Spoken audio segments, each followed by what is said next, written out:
Howdy folks, and welcome to the Hillbilly Kitchen. Today we're making a pumpkin roll.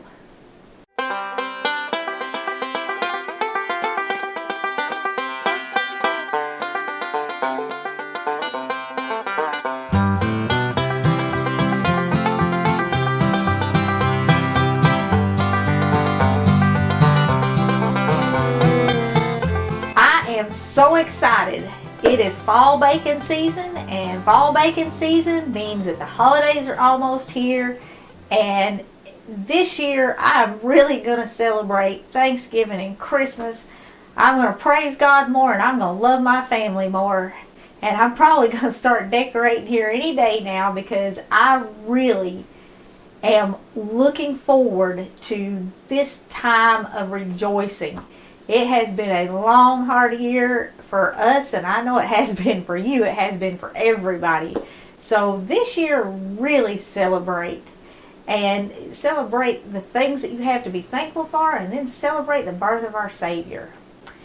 So let's get started on this pumpkin roll. And I know a lot of you are thinking, oh my gosh, pumpkin rolls, what a mess, how hard, takes so long, gotta have all this stuff. Well, you really don't. It's not as hard as they make it look. It's not as hard as it seems. We're going to take a few shortcuts. I'm going to give you a few tips that'll make it a whole lot easier. It'll come out great, and it won't gum up your whole kitchen. So what you need for the cake part of the pumpkin roll is 3 eggs, 3/4 of a cup of flour. Now, if you have self-rising flour, I know flour is still one of those things that's kind of hard to get a hold of sometimes. You can use self-rising flour. It'll work okay.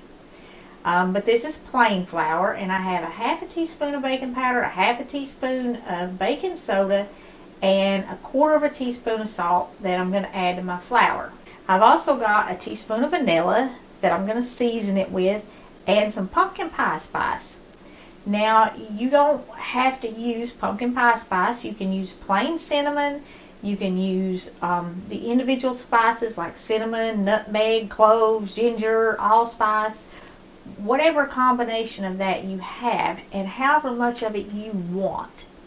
I did the pumpkin pie spice because I had it and I thought it would simplify it a little bit. I have about 1.5 teaspoons. Now, you can use anywhere from 1/2 teaspoon to 2 teaspoons of spices in this. Like I said, it kind of depends on the flavor you want. And something to keep in mind, those pumpkin pie spices, after you reach a certain age, boy, do they ever give you heartburn. And this is going to absolutely, I'm going to be breathing fire, but I don't care because I like it. But if you want to cut the spices back and just use like 1/2 teaspoon of cinnamon, that'll give it a little flavor without giving you the problems with the heartburn. So that's just something to keep in mind when you're seasoning it. You also need 2/3 of a cup of pumpkin and a cup of sugar. And that's all there is in the cake. Now, the filling is basically just cream cheese frosting. You do change it just a tiny bit. But you need a cup of powdered sugar and 6 tablespoons of soft butter, 8 ounces of softened cream cheese. I just left this sitting out of the refrigerator. I didn't microwave it or anything like that, just room temperature, and a teaspoon of vanilla. And then you need just a little bit of powdered sugar to dust it when it's all done and you're ready to serve it. And you do that right before you serve it. So let's get our cake mixed up, and then we'll get on with the filling and the rest of the stuff. You've got the ingredients.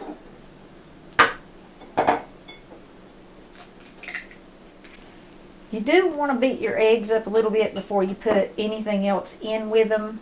And this is going to get some air in your cake batter, and it's going to help make it, it's going to help give it the right texture.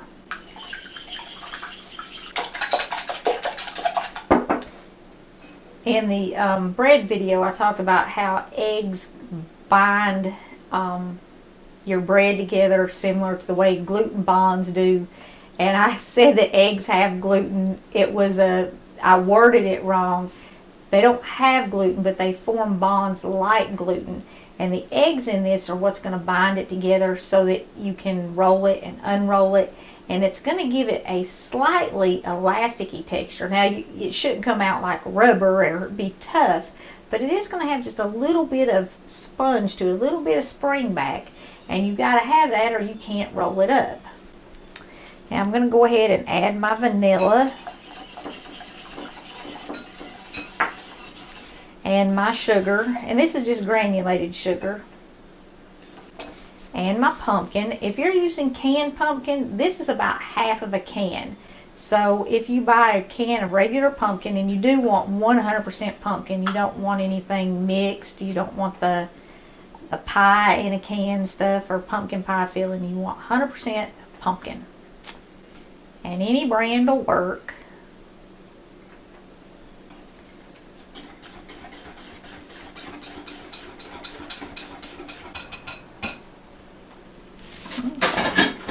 Now you can see so far it's really easy. Now I'm going to combine my spices, and like I said, whatever kind of spices you choose to use, that's up to you, and even how much. You can really vary it. And my baking powder, baking soda, and salt there. Now, if you don't have a sifter, combine this in a large bowl and give it my lazy sift. Use a whisk or a fork or something to kind of fluff it and put a little air in it. But because I am making a cake, I want to kind of sift this. And you don't have to have an old-fashioned sifter. You can get one of these little metal strainers or wire strainers anywhere, and they're really cheap and they're pretty easy to find. And I'm just going to sift this together in this little mesh strainer. And like I said, I'm sifting it because it's a cake. And when you sift your flour, it adds a lot of air into it, and it'll make the texture of your cake lighter. Usually though, I just give it a little whisk or use a fork or something and put a little air in it. This does a better job, obviously. And now you just kind of want to fold this together. And you do want to mix it until it is well combined.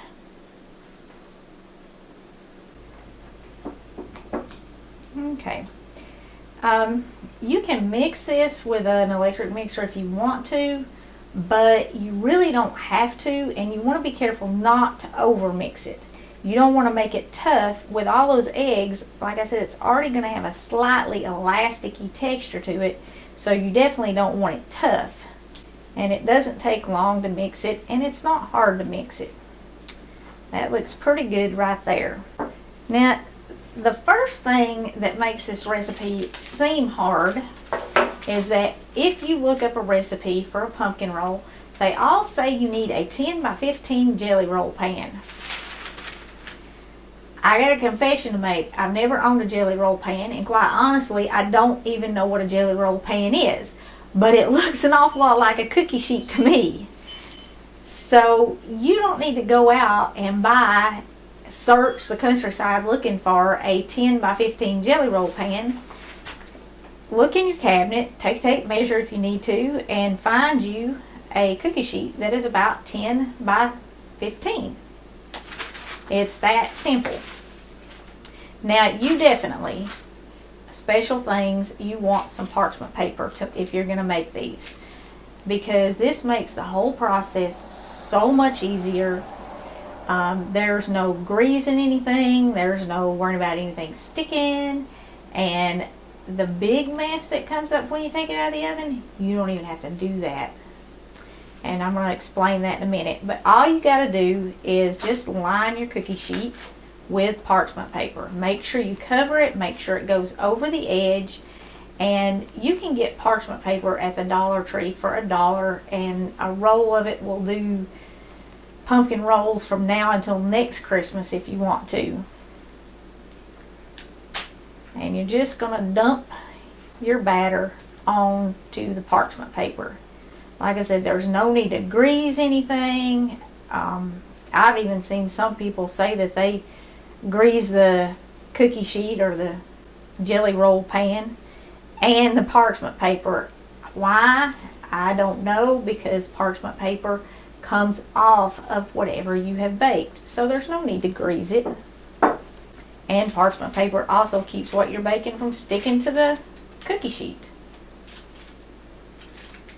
I mean, this really is a very easy recipe. You're not even going to have to wash your pan when you're done.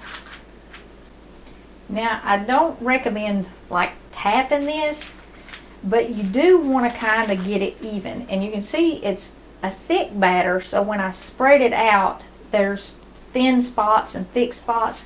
This is probably the hardest part right here. I just shake the pan a little bit to get it to flow, and if you're not real careful, what you'll do is you'll wad your parchment paper up under your batter, and that's not good. That will make the parchment paper stick in the cake, and it'll make your cake tear. So be careful and keep your parchment paper stretched out good so that it doesn't fold up under the batter when you're trying to shake it out. Now, it's ready to go into a preheated 375 degree oven. And you're going to bake this somewhere between 13 and 16 minutes depending on your oven. You want to make sure you get it done. So you want to make sure it's springy in the middle, but don't overcook it. If you overcook it, it's going to be dry and it's going to break when you try to roll it up and unroll it and then roll it back up. It'll be crumbly. But if you don't get it done, it will be soggy and mushy in the middle and it won't work at all. So the way I test it is I just touch the very middle and make sure it springs back. And if that very middle springs back, it's done. So let's put this in our 375 degrees preheated oven for, in my oven, it only takes about 13 minutes. In my older oven, it took about 16 minutes. So keep an eye on it. While our jelly roll is in the oven baking, we're going to go ahead and mix up our filling. Now, if you're making this at home, if you're just doing one, you're probably going to want to wait to make your filling until your cake is out of the oven and cooling. But I've already got one over here cooling. So I'm going to go ahead and mix this up and show you how to complete it all. Just your softened cream cheese and your 6 tablespoons of soft butter. Like I said, just room temperature. You don't want it super mushy because then your filling will be way too soft to put in your cake and roll it back up. And we're going to start by creaming these together. Now you can mix this by hand. You can certainly use a stand mixer. If you use a stand mixer, I always use the whisk attachment because I like to mix this until it really gets some air into it. If you're using a hand mixer like this, you're going to have to kind of be careful, especially when we add the powdered sugar. But go ahead and mix that up. If you're doing it by hand, you might be able to do it with a whisk. You're probably going to have to start it with like a potato masher or something though.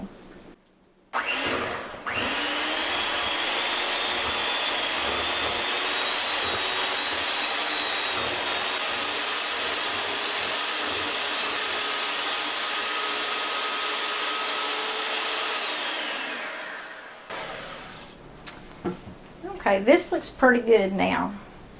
You definitely want to make sure you don't have any lumps in it. Of course, if you fluff it this much, it shouldn't have any lumps.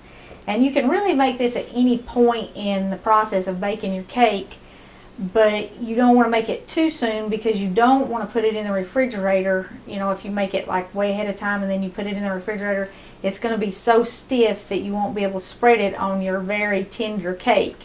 So have it at room temperature, but at any point in the baking process, you can mix this up. And here's another little idea. If you want a little extra flavor in it, you can always add a little pumpkin pie spice or cinnamon into your filling. I don't usually do that because traditionally pumpkin rolls have just the cream cheese filling in them, and it's nice and white, and it's a pretty contrast with the orange of the pumpkin cake. But you can, and it adds a lot of flavor, and it puts more flavor in that filling, which is half of the cake. So if you want to do that, that's an option. When you're testing your cake, a toothpick is not going to do you a whole lot of good because this cake is so thin.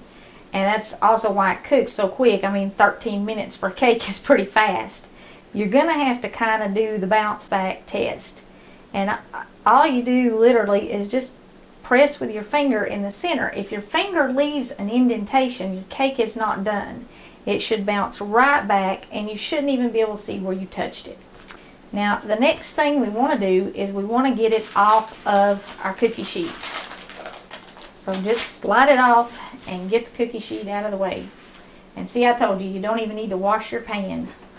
Okay, the first thing I do is I kind of peel the edge of my paper back just a little bit, just to kind of release the cake from the corners of the paper and the edges.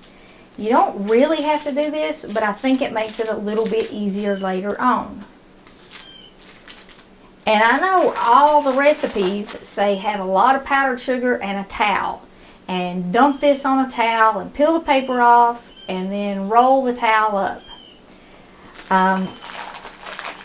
I honestly almost never made these when I did it that way because it makes such a mess. And you have to buy new towels every year because you don't want to dump your cake on a dish towel that has been used for a year and you've got stains on it and all that stuff. And after you use it for this, it's going to have stains on it. And you're not going to want to put your food on that towel that's stained. And you have to have a towel that doesn't have lint, and you know it has to be something special. You don't need the towel and the powdered sugar because the parchment paper will release the cake when it's cool. So once I get the edges released, you want to roll it from the skinny end, or from one of the skinny ends, long ways. Just fold your paper over and then slowly start rolling it up. Now I know somebody's going to say, but the towel breathes. Well, it's not going to breathe much once you roll it up, at least not the inside, because the layers of cake are going to be against each other. And the paper is going to breathe some, not as much as a towel, but it really, I can't tell the difference. And the difference certainly isn't worth that mess. Now the only other thing you need is you need some kind of a rack to put this on. If you don't have a rack, try to find something that will get it up so it's not laying flat down on your countertop, so that air can kind of get around it. And you do want to make sure that you lay it with the seam side down so it stays rolled up, because if you lay it obviously with this side down, it could come unrolled. And that paper on the edge works just like the towel. That's why I said make sure your paper overlaps your pan, and it'll keep it rolled up nice and tight while it cools. And you want to let it sit on your rack, rolled up and cool for anywhere from 45 minutes to an hour, depending on the temperature in your house.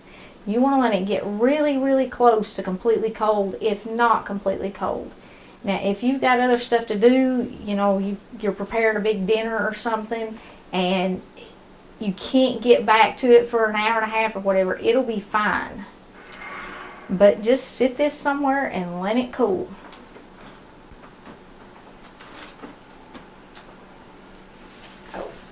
And this one is completely cool. It's probably been out for an hour and a half, maybe even 2 hours. But what you do now is you just start unrolling it. And see how easy it peels off of there. Now I'm going to go back this way, because I'm going to leave it on the paper until I'm done. Now sometimes this inside part right here will crack when you're unrolling it. That's alright, because it's in the center of the cake and the filling will completely stick it back together. Now my cake is still stuck to the paper right there in the middle, but that's okay. After I get the filling in and get it frosted, I'm going to roll it up this way and peel the rest of it off after I get the filling on. But you can see it releases just fine. No need for the powdered sugar towel mess. And now what you want to do is you just want to put your frosting or your filling, which like I said is basically cream cheese frosting, all over the cake. Now you want to leave it close to an inch from the edge of your cake. If you go all the way to the edge of the cake, it's just going to squirt out everywhere.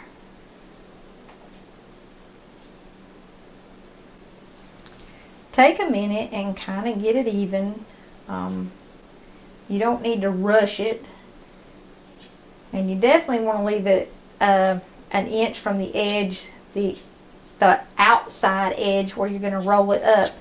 And you definitely want to leave it an inch from this inside edge, because as you start rolling it, it's going to squish your filling toward both ends. That looks pretty good. Turn your paper so you can roll it just like you did before. And then just start rolling it up nice and slow.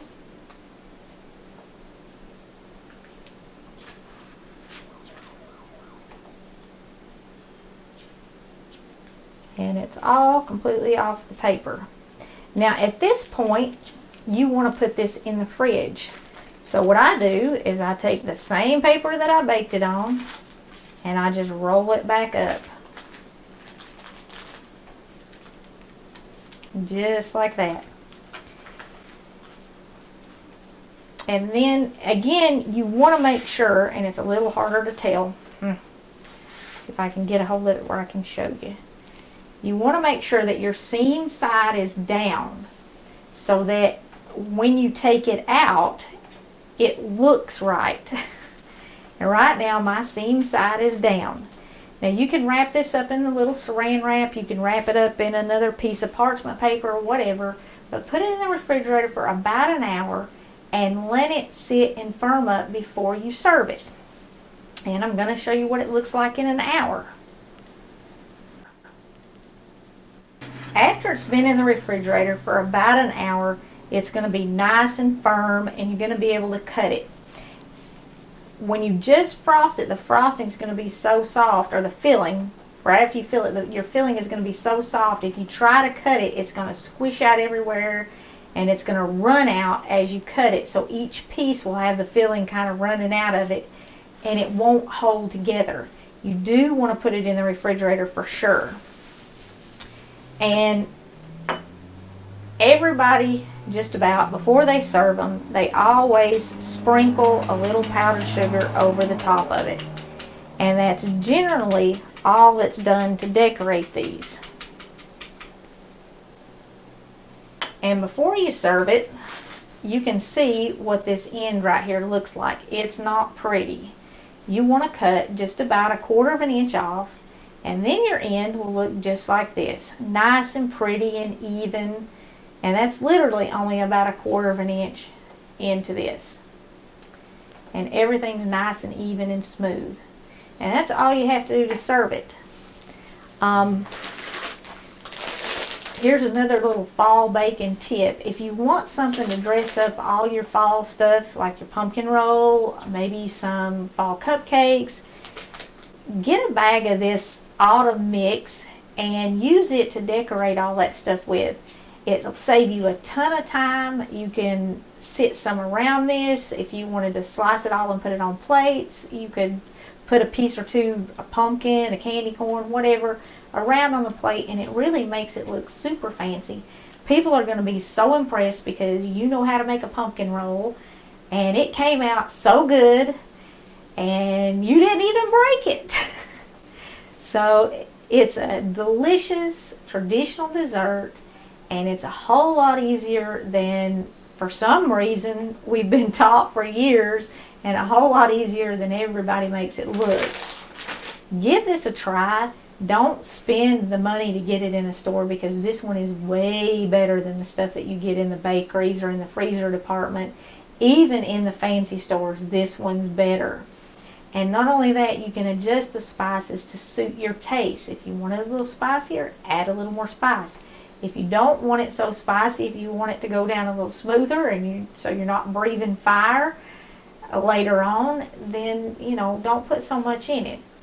But that's up to you when you make it at home. You can really make it to suit your taste and fit the crowd you're feeding. If you've got a lot of younger people, teens, 20s, they like it spicy, add a little bit of pumpkin pie spice to the center. They'll love it. Before we go, I want to do something in the comment section of this video. I said I'm going to celebrate this year like I haven't celebrated in a very long time, because it has been such a hard year, and I really want to give God thanks this year, and I really want to celebrate His gift to us of His Son. But I want to do something else. I want to start a prayer list in the comment section. So the very first comment on this video, if you look down under the video, I'm going to pin it, will be a prayer list. And if you need prayers, or you know someone who needs prayers, you go there and you leave their name, or you put your name. You can put a specific request, exactly what you want people to pray for, or just leave a name, And if you have extra time, go there and look at the list and pick out a few names and pray for that person. And maybe you can even leave a comment under that name and say, I'm praying for you, so that people know somebody specific is praying for them. We talked on here before about how much power our prayers for each other have, because when you're praying for somebody else, that's an unselfish prayer. And God, like any other parent, He likes His unselfish acts from His children. So take a little time, look at that list, leave names, take names, leave comments.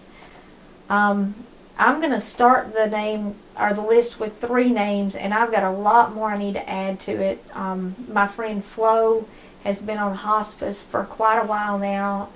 She has serious lung problems, and at this point, it's more her family, I think, needs prayers to accept the fact that she's going home. My friend Vanessa just got out of the hospital. She had been in intensive care. She's still having breathing problems and on oxygen.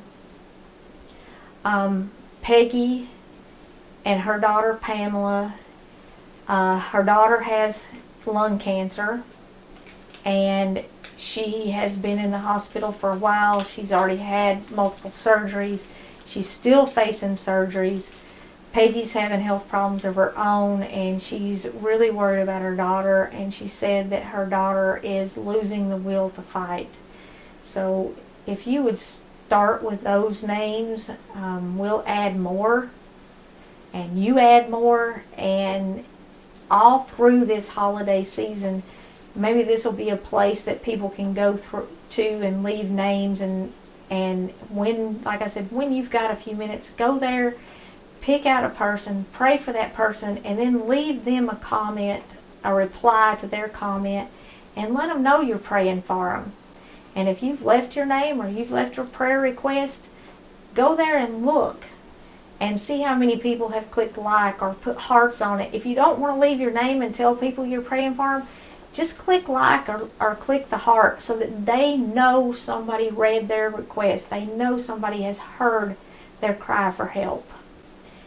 And, when we do stuff like that for each other, it blesses us as much as it blesses the person that we're praying for.